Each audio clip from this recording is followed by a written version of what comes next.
on the Newman Jets Audio Network. This is the Jetcast, the official podcast of Newman University Athletics, featuring exclusive interviews with coaches, players, administrators, and more. The Jetcast podcast is brought to you by South Central Ceiling and Paving, online at scsealing.com.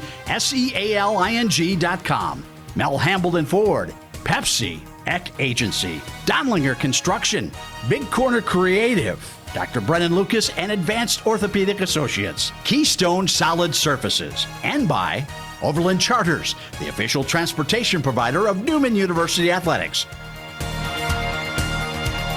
Here's the voice of the Newman Jets, Blake Cripps. After just 3 wins in his first 2 seasons, the Jets picked up 4 in the spring 2020 season, a replacement for the season that was lost last year. You could tell something was changing. Optimism was building, and certainly the Jets have paid that off in a huge way this fall. NU finds itself entering the stretch run of the season with a very real possibility of making its first postseason appearance since 2016. It has been too long, Jet fans. Welcome back into the Jetcast. This is episode number 46 as we start our 3rd season on the program, bringing you a weekly look inside Newman University Athletics with coaches, players, administrators, and more. So good to be back with you. Blake Cripps here talking NU Jets sports. We're starting with a good one. Jets volleyball with a major turnaround season after just 3 wins the last 2 years combined. Navy and Red closing in on a double-digit win season possibly, and a winning season, very, very much still in play for the Navy and Red. Jets returning to action against number 4 Central Missouri on Saturday with a 3 o'clock first serve at Fugate Gymnasium. Joining me now is their head coach, Jose Lugo, who's been here for so many more seasons than the actual games that you've gotten to coach for your record. First of all, welcome to the show. Thank you so much, and congratulations on, like I said, what a remarkable turnaround season you've been having with the ladies. Thank you, Blake. I know you have to be excited about how your team is playing. What has excited you the most about how things have turned around for you guys this year? One of the things for us that's really exciting has just been the culture of the team into riding the hot hand. It's been kind of nice to see how balanced everything is for us offensively and defensively. And so it's kind of great to just look at a stat sheet at the end of the night and find a different player each night that has just contributed at a really high level and help us achieve some success. So that's been really, really fun to see this season. Last time out was on Tuesday against Central Oklahoma. 3-0 sweep by the Broncos against you. They've been one of the top-tier teams in the MIAA for most of the season. What were the things that the Broncos were able to take away that limited your efficiency on offense? I thought they did a really good job of making the play when the ball was in front of them. And so we went down there and we had some opportunities and we allowed them to stay comfortable and be in a position to just kind of continue to make some plays. If we're able to put a little bit more pressure offensively, I have no doubt in my mind that we're able to take that second set and then just kind of, start back at even in the third set and see what happens. But yeah, just offensively, some of our decision making wasn't as sharp. Salome Romp is going to be joining me here in just a moment. She is a sophomore outside hitter on this team, leading the Jets with over 200 kills. And later on, we'll talk with women's soccer coach Jay Holmes as he picked up his first official win as the women's soccer coach just this last weekend. So that's coming up on the show. What do you think has been the source of the biggest improvement on the squad?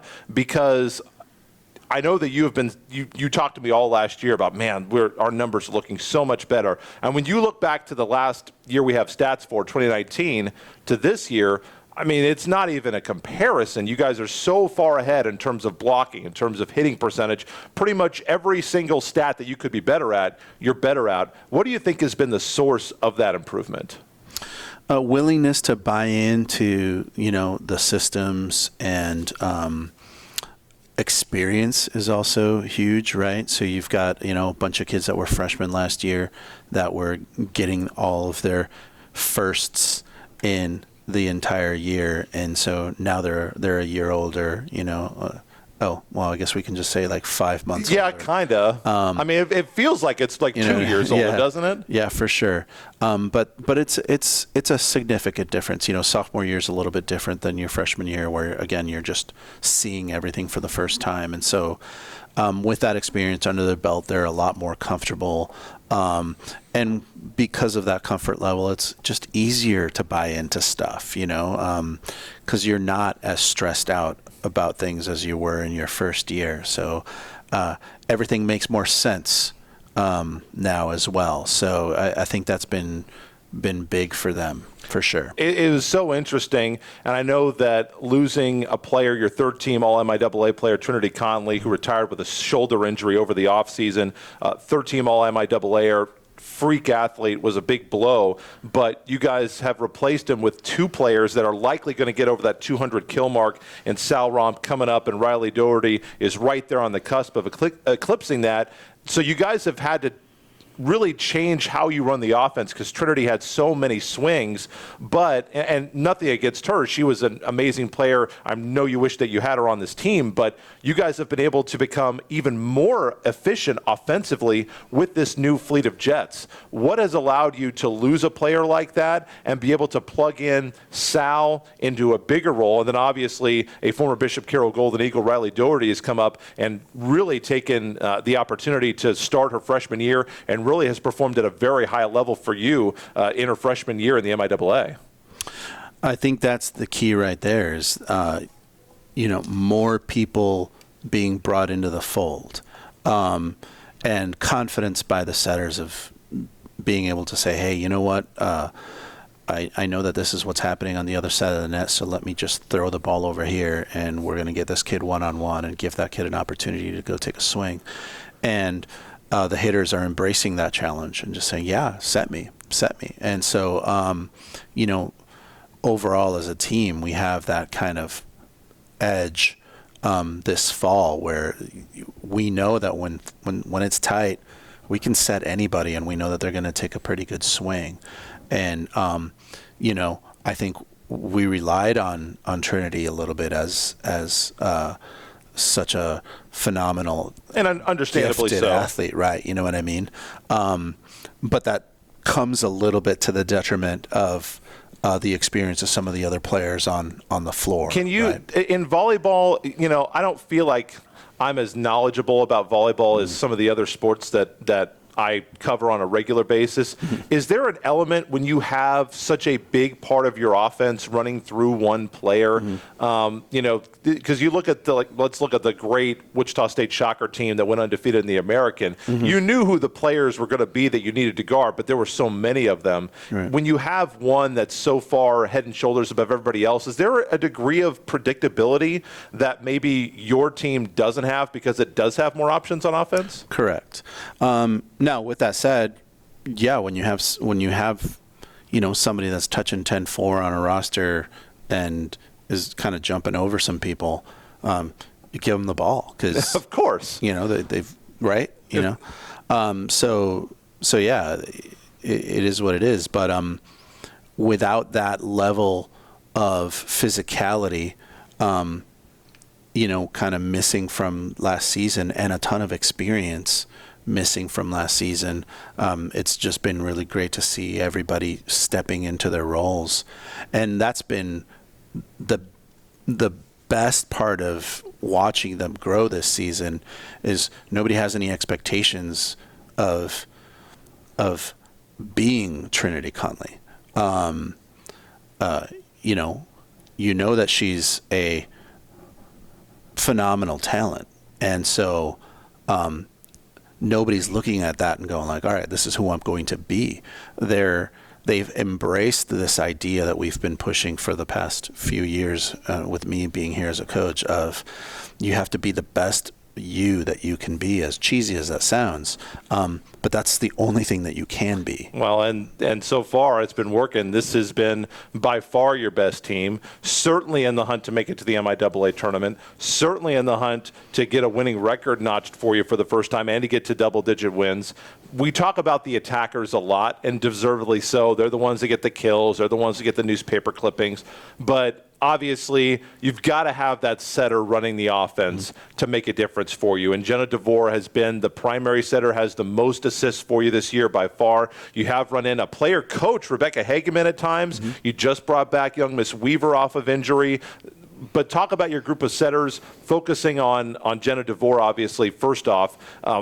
How has her growth been in her first year in the program and in trying to run a much different offense than you guys ran last year? And obviously, with the attack percentages showing such a big improvement over 2 years ago, I know you have to be excited about having her in your program for the next few years as you guys continue to grow with each other as a family and as a team.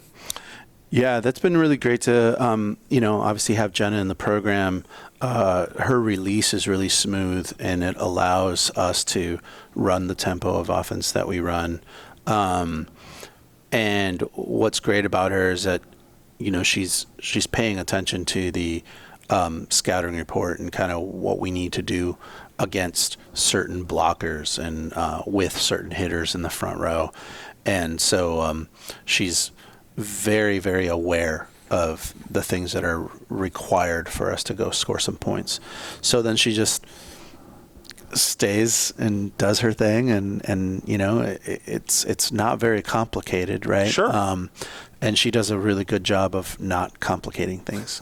And that's been great for the other setters to be able to see that and go like, oh, okay, this is a lot more simple than I've sometimes learned. Sure. that the setting position has to be. It is a pretty simple job, and so they've been able to see that, and they've been able to do a little bit of the same, and that's kind of allowed us some success. We really like running our 6-2 with our two setters.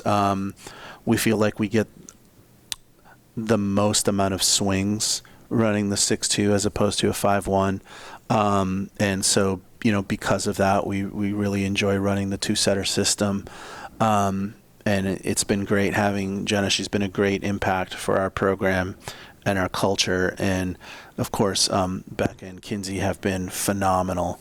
It was really fun to get to watch Kinsey play, these last 3 matches after spending essentially an entire year, rehabbing a couple of injuries. Sure.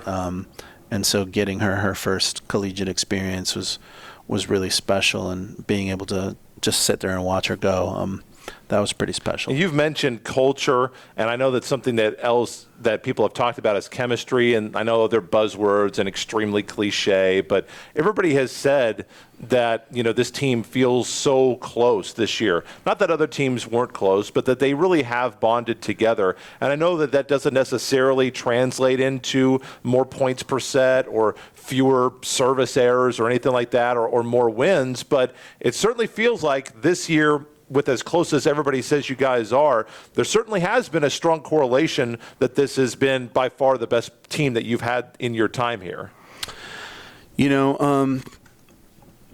Every season has its own vibe, and every season has its own challenges. And the one thing that I've really noticed about this group this season is that they're pretty aware of the challenges in front of them. And so they've done a pretty good job of handling when they've got some stresses. There's still growth to be made there, but that's the one thing that I think impresses me the most, particularly for a really young team, because in the grand scheme of things, we are mostly freshmen and sophomore. Yeah. And so... And has to be exciting too. Oh, without a doubt. And but with that said, there are lots of challenges that they will still face as they move forward, and it's all going to be about how they respond to those challenges. And right now, they've responded pretty well to the challenges that they faced, and they're open to talking about those things with each other. And that's kind of a big growth piece for any athlete is, when athletes face challenges and they retreat and kind of go to themselves. This team is not like that. They really they really want to talk to each other about the things that are working and what isn't working and how they can contribute to creating some solutions. And that's kind of a pretty nice place to be in as a group. Well, the next solution you're going to have to find is one for the number 4 Jennies of Central Missouri. And gosh, it seems like you guys play a top 5 team every week in the MIAA. What's the unique challenge that Central Missouri is going to provide your team here on Saturday? 3 o'clock first serve here at Fugate Gymnasium. They'll be streamed on the MIAA network as well if you want to watch that match. But what are you looking forward to in this Central Missouri match? The same thing as everybody else in this conference is that they're physical, Central Missouri is really physical. They're very well coached. Everybody's good. Everybody's good. And that's the fun of being in the MIAA for volleyball. There are no off weekends. You can't just roll in somewhere and go like, oh yeah, we're just going to win this match. That doesn't happen in our conference. No. Everybody can compete. And so you've got to bring your best effort and you've got to be gritty and you've got to be able to, grind out points. And so if you're able to do that, you can put a little bit more pressure on the other side of the net. And right now, the top 5 teams in our conference are just able to do that at just a little bit better rate than the rest of us. They're really, really good, and they have another chance to pick off a top 25 win coming up on Saturday, 3 o'clock first serve here at Fugate Gymnasium. Coach Lugo, thanks for the time. Best of luck. Thank you, Blake. We will have Salome Romp, sophomore outside hitter, leading the Jets in kills. She's coming up next on the Jetcast.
Back on our first Jetcast of the year, talking Newman Jets volleyball, back in action with another big match. It seems like they play a top 25 team each and every week in the MIAA. This time it will be the Jennies of Central Missouri, number 4 team in the country, coming up 3 o'clock for the first serve at Fugate Gymnasium. Joining me here is a first-year sophomore or a second-year freshman, however you want to think of it, Salome Romp, the Jets leader in kills on the season. She's got over 200 already. Previously led New Mexico Class 5A in high school with 333 kills her senior season back in 2019. She took her Santa Fe Demonettes to the state tournament. Salome Romp, everybody calls her Sal, though, and this is her second appearance on the Jetcast. Thanks so much for being here. We appreciate it. Thanks for having me. Well, you guys for the first time, get the chance to kind of experience a normal season. You get to come out, you're playing in the fall. You guys have had some really ecstatic crowds. The Red Out was absolutely amazing. I know you wanted the result to be a little bit different, but man, those guys over there, I thought they were going to break the bleachers. I know. It was so loud. It definitely felt like a college atmosphere. How exciting has that been for you to be able to bring your classmates, your boyfriends, your friends, girlfriends coming in, parents, family, to actually get to see and watch you guys play and get Fugate Gymnasium really loud here this spring, or this fall, I should say. It's been absolutely amazing. I mean, last year we weren't really able to do that with COVID and everything, but this year everyone coming in, it brings a different element to the game. I mean, we really rely on the energy. Our team really relies on the energy, and just having the crowd get hyped up and get excited with us, it just really helps, and it makes things so much more fun. How do you gauge the team's improvement and your own improvement? Obviously, last year, I know because Coach Lugo was telling me, like, man, our stats are looking so good compared to the year before. Those were not publicly released. The MIAA made the decision that last year's volleyball season, when they canceled it in 2020, they wanted the girls to have an opportunity to play, which I obviously, let's start with that. How thankful are you, even though the season didn't count, no records, no stats, didn't count against your eligibility, how thankful were you that the leaders at the MIAA made the decision that, okay, let's at least give the girls a spring season to work out, to try to get better and get to know each other as a program and as teammates? Oh, I'm absolutely very thankful. I mean, it was very helpful. Even though it didn't really directly count towards a season, it was still really fun to be able to have my freshman year and play college matches with everyone on the team. And it was just a great experience. And I think it also really helped me to mature in a special way, too, now coming into my sophomore year. And what way do you feel like you matured the most, coming from, such a different, you freshmen, it's such a weird thing because you come out of high school, 2019, that's the end of your college career. I don't know, did you play basketball? No. Okay, did you Only play volleyball. any spring sports? Only volleyball. Only volleyball? And then nothing wrong with that. Volleyball seems to be one of those specialization, club kind of sports, but you exit high school volleyball, 2019, obviously you got your spring semester to graduate, take care of the books as you do. But, you have that where the world is totally normal, and then you enter into college and everything is so different for you.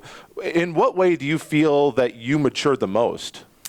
Honestly, I would say playing-wise, I've matured a lot, as in I'm actually able to hit a wide variety of shots now, whereas compared to last year, I just wanted to hit the ball as hard as I could. But also mentally, I mean, this year I'm actually able to just really dive deep and help the team and help myself without shutting down, in a sense. I mean, Jose and I have a very good relationship where we can just talk things through. And like the game the other day, I honestly felt like I was hurting the team more than anything, and I sat down and talked with him, and he's like, no, you're actually doing okay. Like, we'll keep you in, and if you feel you need to come out, we'll take you out. And so I think just being able to have that open line of communication is just a really big difference. How have you gauged your own improvement? Obviously, you and Coach know what the numbers said about last year and how they had trended so far in a positive direction from even the year before when we did have the stats and records.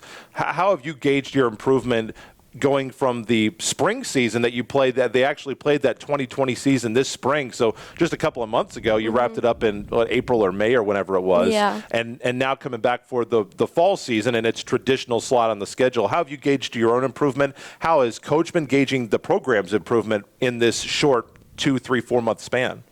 Well, in my personal own improvement, my numbers are a lot better. I mean, I'm hitting at my lowest game, I think I hit a 100 or something like that. So not terrible, but not amazing. But this year also my numbers have been very good, especially for blocking, hitting, just in general. But then also with the team, the numbers have been phenomenal compared to the last year and the season before, especially with the blocking. The blocking is being such a key factor that our defense is able to touch every ball before it hits the ground. And it's just amazing. I mean, how does that give you guys a momentum boost? Because I feel, there are sabermetricians out there that will say, momentum doesn't really exist. If you go and watch a volleyball match, it is amazing how often when a coach will call a timeout and the next serve will be out or into the net, or when a team will get a huge block, as you mentioned, at the net, and it will totally change the dynamic of a set, of a match. How do you feel momentum plays a role? And going back to your point, how do you feel a big block charges you up when it's your turn to either, if you're siding out or if you're getting back on serve, whichever way you're going there, or getting ready to receive? How does that charge you guys up as a unit when somebody gets a big block, whether it's Jada or somebody else there on the front line? Oh, it gets the entire team flying. It feels like we're just on cloud nine, and everyone, the amount of excitement everyone feels, like people throw themselves on the ground. We're like, you freaking did that type thing. And like, I'm getting a big old smile now because just imagining it. And it's huge. Like, even the people who don't understand the game of volleyball, when they see that, they get pumped up too. And that's huge because people like don't realize it, that the momentum really is a real thing. And especially when you're playing a good team and you just house the crap out of them, they're going to be like, shoot. I didn't know My bad. Is that a volleyball term? You house them? I know I've heard of roof. Roof I've heard of. House I had not. I might have to steal that. It might be a New Mexico thing, but it is a term. Coach Lugo behind the camera says it is a New Mexico thing. And the other thing I wanted to he said it's a Wichita thing. It's a volleyball thing. So one thing I did want to ask about is you mentioned when somebody else makes a great play, when somebody makes a big dig, really this whole season, everybody is so charged up and excited. And I don't want to necessarily say that the chemistry was bad before, but everybody on this year's team, from coach to you to other players, has said, boy, the chemistry on this year's team is just so amazing. What do you think has been the catalyst for that, and how has it impacted your guys' play and how you guys have been able to grow together as a unit? Honestly, I can't put an actual definition, or not definition, but I can't It's hard to put your finger on. It's in more maybe intangible. Yeah, I can't say the real reason why the connection and everything is just so good this year compared to last year. I mean, last year was very good. It's just this year everyone is just so in tune together, and we have had no drama, we've had no problems, and everyone just gets along, and we love to all hang out with each other. We love to go dancing together, and it's just so much fun. Like, we're always together, always hanging out, always laughing, joking. We have our little dance parties before each game, and it's a blast. And maybe, is there something to be said? Obviously, the restrictions have been lessened. Not that they're all gone, but they have been lessened. So you guys are allowed to hang out a little bit more. Maybe things are a little bit less stressful for you guys. Obviously, even trying to navigate last year of, getting tested all the time. Yeah. And gosh, are we even going to actually get to play this week and all that? So maybe that has something to do with it. Maybe. I mean, it's a possibility. It's possible. Mentally, I feel like that frees up your headspace a lot because you look at the schedule that you guys play, and it feels like you're playing the number one team in the country almost every single match. You play, a Nebraska Kearney team that was number one earlier in the season. They're not even the top 25 anymore. They are undefeated outside the MIAA. They've lost to 4 MIAA teams, and they're a team that plays in the national championship pretty much every year. You guys took a set off number 10 Northwest Missouri. You've got number 4 UCM coming up, and the last home game is against number 1 Washburn. How do you guys mentally deal with having such a brutal schedule with, playing top 25 teams? It seems almost every other match. Honestly, personally, I've never really thought about that in that sense. I just see it as the next game, it's going to be a good game. We're going to go in as hard as we can, especially with practice. I mean, we do a lot of playing, and the amount of intensity and how hard we go after each ball is surreal. And so I think that's a huge factor too, because we're constantly battling each other so hard in practice that when it comes to the actual team, we're like, okay, we're ready to go. I've actually watched in practice. You guys almost, I don't know if you practice celebrating in practice, but when you guys win your little drill that you're doing, that one side celebrates and the other side, they're not happy that they lost. No. You don't want to be on the wrong side. There's a lot of competition that happens in practice. I mean, you see a bit of egos come out, but it's a good thing. It honestly is. Like, no one wants to lose. I mean, we really hold each other accountable, which is a huge thing because, I mean, we're actually able to talk to each other and figure the things out to fix the problems instead of just shutting down. There's so many teams where the upperclassmen are definitely the drivers in terms of leadership.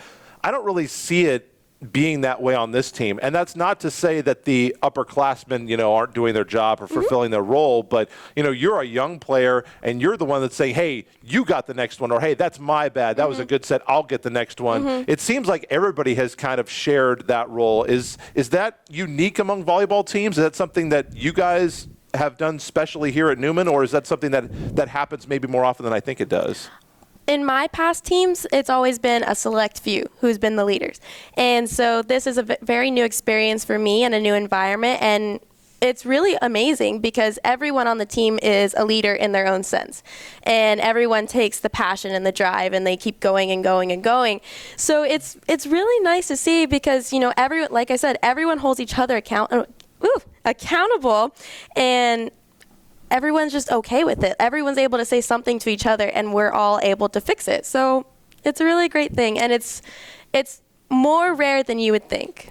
You guys really have to come and check them out playing. The energy has been phenomenal in Fugate Gymnasium this year. Obviously, if you can't make it out, the game is available to stream on the MIAA network, and the next one coming up is number 4, Central Missouri. Boy, these Jennies have been awfully, awfully tough this year. I know you're getting set to face them right now. Still early in the week, still a few things to put in for the Jennies, obviously. But what are your keys to the match as you try to upset Central Missouri?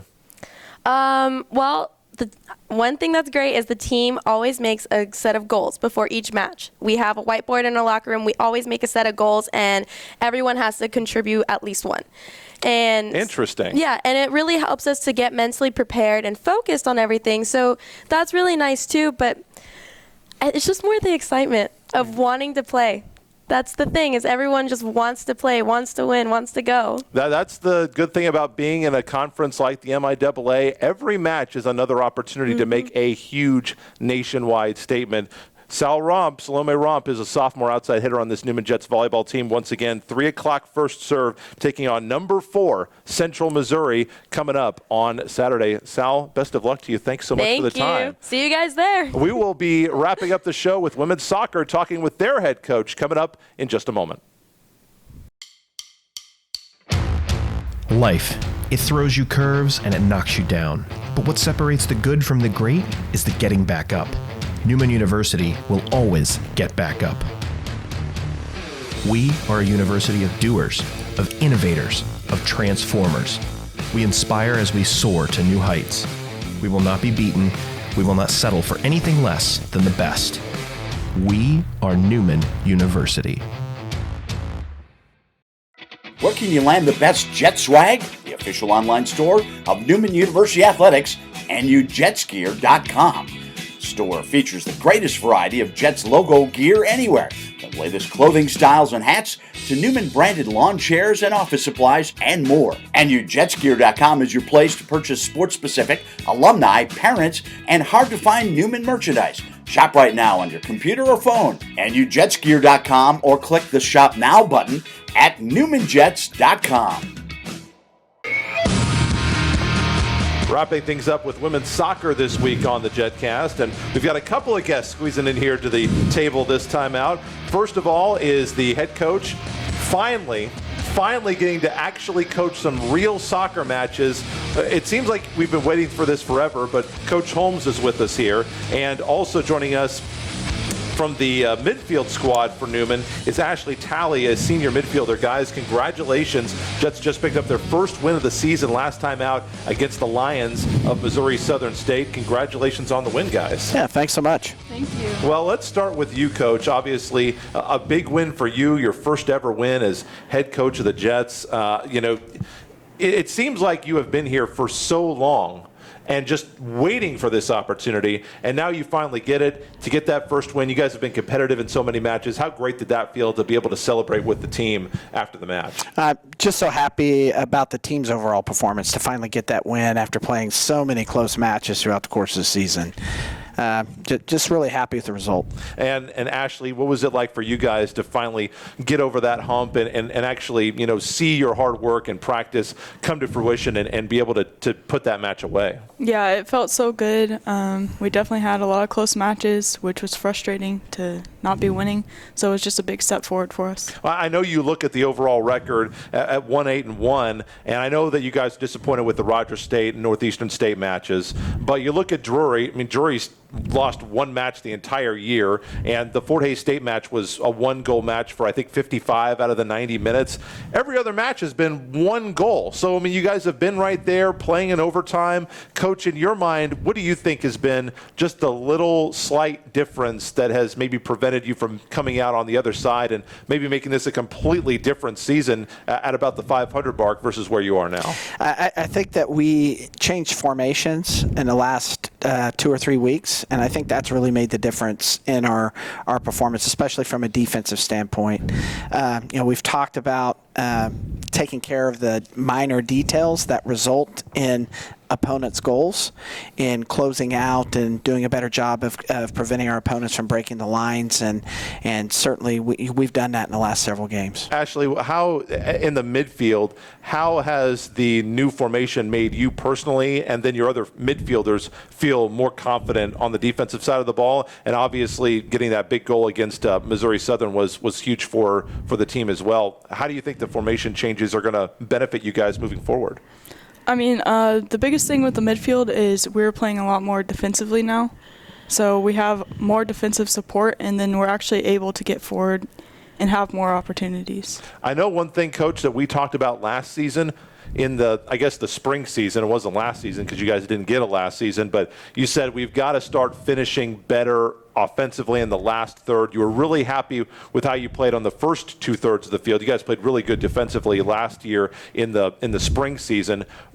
How do you continue to grow in that last third to get more of those opportunities in the back of the net? We just try to create situations in training that create opportunities for them to develop that confidence. And I think we have been creating some solid chances, especially the last 2 or 3 games, maybe outside of the UCM game. That was more of a defensive game against really quality competition. But aside from that, it's just about body positioning. It's about technique. It's about paying attention to those details in the offensive third that hopefully will result in more goals for us moving forward. And every system is different. Every alignment, as you say, is different. But as a midfielder, you're always kind of someone who has to be thinking about not just offense but defense and being able to play pretty much anywhere on the field. How do you view your role in that last third in terms of trying to get balls into the back of the net? So in the last third, we're there for support, hopefully for a drop in the middle. A lot of times the midfielders are wide open, and it could be an easy shot. 1-0 win against the Lions last time out. What was the difference in that match in your mind, Coach? I just thought that our possession was outstanding, and we were able to capitalize on the mistakes that they made. And actually, we could have scored 2 or 3 goals in that game, had a couple of breakaway opportunities that we were unable to fully capitalize on. But possession was outstanding, which allowed us to put more pressure on their back line, which resulted in the goal. And when you're talking about possession, maybe for the fans who aren't quite as soccer savvy, you're just talking about the time that you guys are in control of the soccer ball, correct? Exactly. In that particular game, we had 66% of the possession. Wow.